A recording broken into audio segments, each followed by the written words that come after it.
bienvenue dans le podcast Transforme tes pépins en pépites. Je suis Muriel, coach en bien-être et art thérapeute.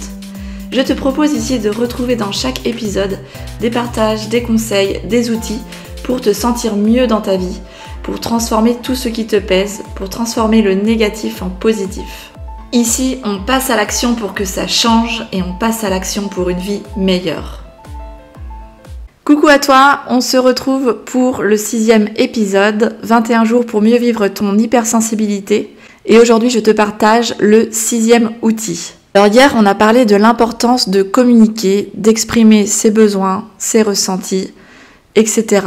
Eh bien, je vais repartir sur ça et juste te dire que quand tu vas communiquer sur ton hypersensibilité, sur tes ressentis, sur tes besoins, eh bien, en face, tu vas avoir des réponses selon la personne à qui tu communiques. Et tu peux avoir différentes réponses en face de toi. Peut-être que tu vas avoir des réactions différentes selon les personnes. Imagine 2 situations avec 2 réactions différentes. Donc toi, tu vas exprimer ce que tu ressens, tes émotions, tu vas exprimer peut-être ton besoin d'être seul, ton besoin de repos, etc.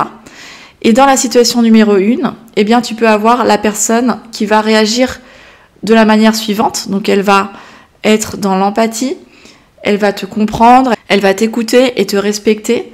Elle va même peut-être te dire que elle aussi, elle est pareille que toi sur cette thématique-là. Et puis imagine la 2e situation où là, la personne en face réagit différemment. Elle va plutôt réagir depuis son ego, c'est-à-dire qu'elle va juger, elle va se fermer, elle va peut-être te critiquer, soit en face ou par derrière. Et elle peut aussi te rejeter, ou tu peux te sentir rejeté, et elle peut ne pas te comprendre. Et c'est là où je veux en venir aujourd'hui, pour que tu puisses apprendre à discerner ce qui est sain pour toi. C'est-à-dire de te poser la question, quel type de relation te nourrit, ou pas? Quel type de relation te tire vers le haut? Quel type de relation te tire vers le bas? Parce que le 6e outil aujourd'hui pour t'aider à mieux vivre ton hypersensibilité, eh bien, c'est d'aller chercher du soutien social. Si toi-même tu es hypersensible, eh bien, ne reste pas seul dans ton coin avec cette hypersensibilité. Dis-toi que déjà, il y a plein de monde, il y a plein de personnes qui sont hypersensibles comme toi. Il y a plein de personnes qui ne savent pas gérer leurs émotions ou qui sont hypersensibles et retiennent leurs émotions. Donc, tu n'es pas seul.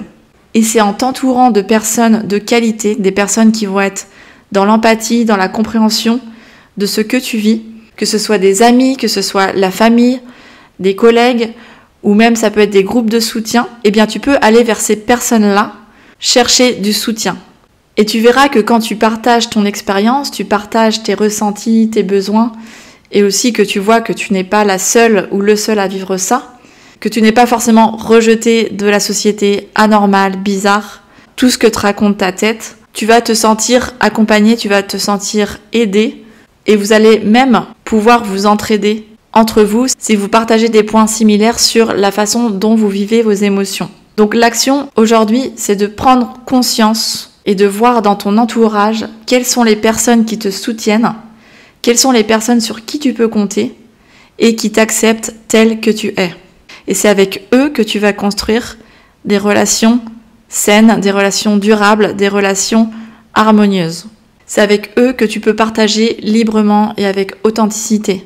C'est avec eux que tu peux recevoir de l'aide et du soutien. Alors voici la phrase que tu peux écrire aujourd'hui dans ton carnet qui va te rappeler l'importance d'aller chercher du soutien et de ne pas rester seul dans son coin. Le soutien, c'est l'art de tendre la main quand quelqu'un en a besoin. C'est comme un rayon de soleil qui réchauffe notre peau.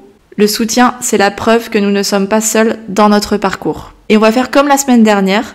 Pour terminer cette semaine, demain, on va recevoir Claudie pour le 7e épisode de cette semaine. Et elle va nous partager des outils, des conseils pour mieux vivre notre hypersensibilité.